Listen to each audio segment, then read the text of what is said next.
கொடைக்கானல் மலைப்பகுதிகளில் காலை முதல் காற்றின் வேகம் அதிகரித்து காணப்படுவதால் நட்சத்திர ஏரி பகுதியில் உள்ள தமிழ்நாடு சுற்றுலா வளர்ச்சிக் கழக படகு குழாம்களில் தற்காலிகமாக படகு சவாரி நிறுத்தப்பட்டுள்ளது.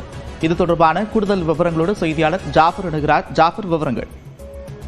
நிச்சயமாக நந்தா, திண்டுக்கல் மாவட்டம் கொடைக்கானல் மலைப்பகுதிகளில் நள்ளிரவு முதலே காற்றுடன் கூடிய மிதமான மழை, சாரல் மழை என நகரின் பல்வேறு பகுதிகளில் மாறி மாறி இடைவெளி விட்டு பெய்து வருகிறது.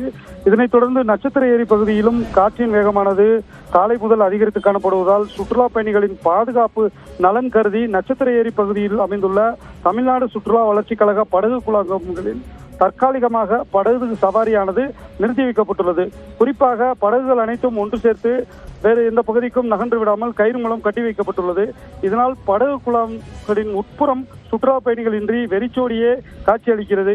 மேலும் காற்றின் வேகம் குறைந்ததும் வழக்கம் போல படகு சவாரி துவங்கப்படும் என படகு குழாம்களின் நிர்வாகத்தின் சார்பில் தெரிவிக்கப்பட்டுள்ளது. அதே போல கோடை விடுமுறையை கொண்டாட கொடைக்கானலில் குவிந்த சுற்றுலா பயணிகள் காற்றின் வேகத்தால் படகு குழாம்களில் படகு சவாரி நிறுத்தப்பட்டு உள்ளதால் மிகுந்த ஏமாற்றம் அடைந்துள்ளதுடன் படகு குழாம்களில் வெளிப்புற பகுதியில் படகு சவாரி துவங்கும் முறை காத்திருப்பதும் குறிப்பிடத்தக்கது.